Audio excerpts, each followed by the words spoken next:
നിങ്ങൾ ഒരു business owner ആണെങ്കിൽ അല്ലെങ്കിൽ ബിസിനസ്സുമായി ബന്ധപ്പെട്ട ഒരാളാണെങ്കിൽ നിങ്ങൾ ഏറ്റവും കൂടുതൽ ഈ കാലഘട്ടത്തിൽ കേട്ടുകൊണ്ടിരിക്കുന്ന ഒരു വാചകം എന്ന് പറയുന്നത് ഡിജിറ്റൽ മാർക്കറ്റിംഗ് ആണ്.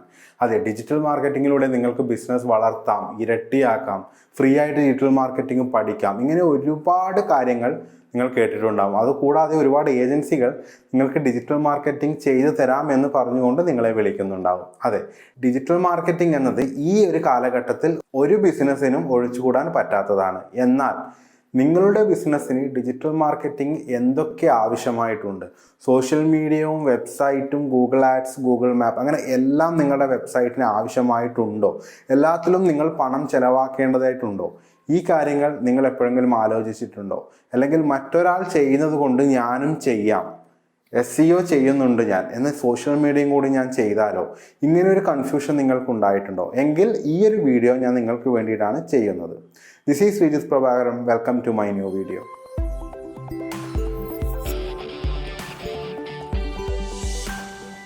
നമ്മൾ ആദ്യം മനസ്സിലാക്കേണ്ട ഒരു കാര്യം എന്ന് പറയുന്നത് ഓരോ ബിസിനസ്സും വ്യത്യസ്തമാണ്.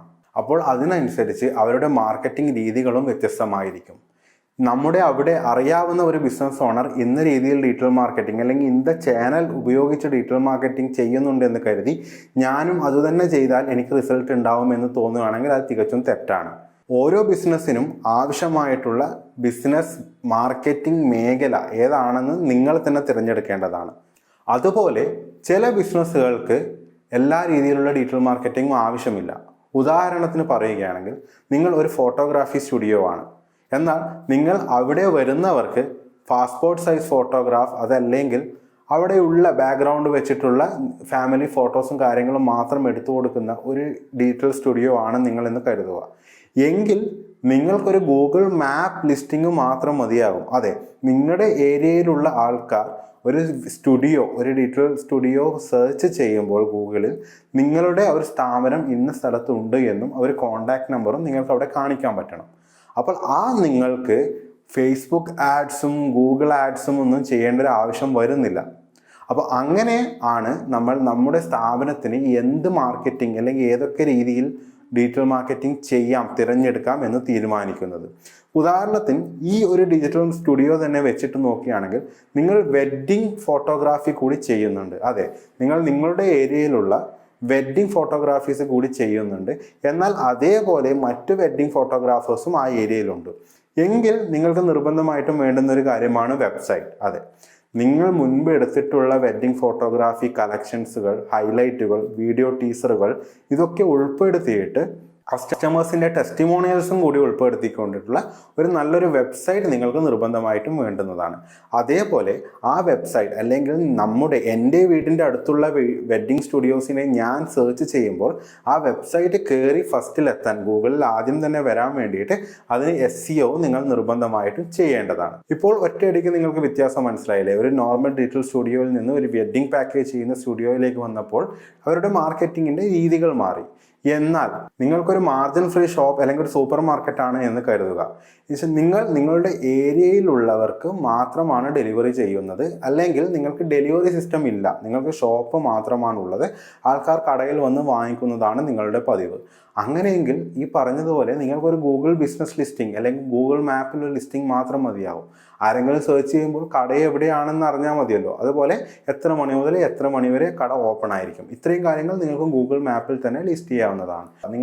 നിങ്ങളുടെ ചുറ്റുമുള്ള ഒരു 4 കിലോമീറ്ററിലേക്ക് നിങ്ങൾ ഡെലിവറി സ്റ്റാർട്ട് ചെയ്യുകയാണ്. അതിനു വേണ്ടിയിട്ട് നിങ്ങളൊരു വാട്സാപ്പ് നമ്പറോ അതല്ലെങ്കിൽ ഒരു ആപ്പോ നിങ്ങൾ ഉണ്ടാക്കി. അങ്ങനെയാണെങ്കിൽ ഈ 4-5 കിലോമീറ്ററിലുള്ള ആൾക്കാരിലേക്ക് ഈ ഒരു മെസ്സേജ് എത്തിക്കേണ്ട ഉത്തരവാദിത്വം നിങ്ങൾക്കാണ്. അറിഞ്ഞാൽ മാത്രമല്ലേ ആൾക്കാർ ഓർഡർ ചെയ്യുകയുള്ളൂ. അപ്പോൾ അവിടെയാണ് നിങ്ങൾക്ക് സോഷ്യൽ മീഡിയയുടെ ആവശ്യം വരുന്നത്. അതെ, നിങ്ങൾ ആ ഒരു 5 കിലോമീറ്റർ ടാർഗറ്റിൽ നിങ്ങൾ അവിടെയുള്ളവരെ എല്ലാവരെയും ഞങ്ങൾ ഇങ്ങനെ ഒരു ഡെലിവറി സർവീസ് തുടങ്ങിയിട്ടുണ്ട്, ഈ നമ്പറിലേക്ക് വിളിച്ചാൽ അല്ലെങ്കിൽ ഞങ്ങളുടെ ആപ്പ് ഡൗൺലോഡ് ചെയ്തിട്ട് നിങ്ങൾക്ക് ഓർഡർ ചെയ്യാവുന്നതാണ്. ഈ ഒരു വിവരം അവരിലേക്ക് എത്തിക്കേണ്ടതാണ്.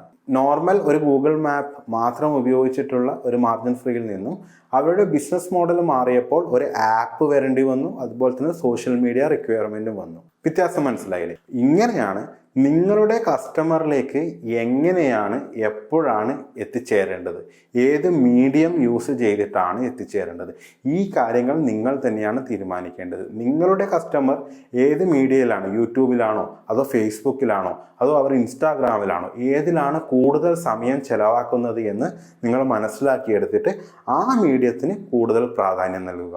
ഈ ഒരു രീതിയിൽ പ്ലാൻ ചെയ്താൽ നിങ്ങൾ കൂടുതൽ ബഡ്ജറ്റ് സ്പെൻഡ് ചെയ്യാതെ തന്നെ നിങ്ങൾക്ക് മാർക്കറ്റിംഗ് സർവീസുകൾ ഓൺലൈനിൽ ചെയ്യാവുന്നതാണ്. അതുകൊണ്ട് മറ്റ് ഏജൻസികൾ അല്ലെങ്കിൽ ഫ്രീലാൻസേഴ്സ് ആരും ആയിക്കോട്ടെ, അവർ പറയുന്ന മേഖലയിലെല്ലാം പോയി എടുത്തു ചാടാതെ നിങ്ങളുടെ ബിസിനസ്സിന് എന്താണ് വേണ്ടതെന്ന് നിങ്ങൾ ആലോചിച്ച് തീരുമാനിക്കുക, അതിലേക്ക് മാത്രം ഇൻവെസ്റ്റ് ചെയ്യുക. ഇനി നിങ്ങൾക്ക് ഡിജിറ്റൽ മാർക്കറ്റിങ്ങിൽ അല്ലെങ്കിൽ ഓൺലൈൻ മേഖലയിൽ എന്താണ് ചെയ്യുന്നതെന്നുള്ളതിനെ കുറിച്ചൊരു ബോധ്യമുണ്ടെങ്കിൽ, പക്ഷെ ചെയ്യാൻ അറിയില്ല, നിങ്ങൾക്ക് നിങ്ങളുടേതായ ബിസിനസ് ഉണ്ടല്ലോ, പക്ഷെ ഒരു മാർക്കറ്റിംഗ് ഏജൻസിയാണ് നിങ്ങൾ നോക്കുന്നതെങ്കിൽ ഞങ്ങളുടെ കമ്പനിയെ കോൺടാക്ട് ചെയ്യാവുന്നതാണ്. ഈ കാണുന്ന നമ്പറിൽ വിളിച്ചാൽ ഞാനുമായിട്ടോ എൻ്റെ ടീമുമായിട്ടോ നിങ്ങൾക്ക് സംസാരിക്കുന്നതാണ്. ഇനി ഇപ്പോഴും ഏതൊക്കെ ചാനലുകളാണ് നിങ്ങളുടെ ബിസിനസ്സിന് വേണ്ടി ഉപയോഗിക്കേണ്ടതെന്നതിനെ കുറിച്ചിട്ട് നിങ്ങൾക്ക് ഒരു കൺഫ്യൂഷൻ ഉണ്ടെങ്കിൽ ഞങ്ങളെ വിളിക്കുക, ഞങ്ങൾ തീർച്ചയായിട്ടും നിങ്ങളെ സഹായിക്കുന്നതായിരിക്കും. എന്നാൽ പുതിയൊരു വീഡിയോയുമായി ഉടൻ ഡിജിറ്റൽ മാർക്കറ്റിംഗ് മേഖലയിൽ നിന്ന് കാണാം. അതുവരെ താങ്ക്സ് ഫോർ വാച്ചിങ്.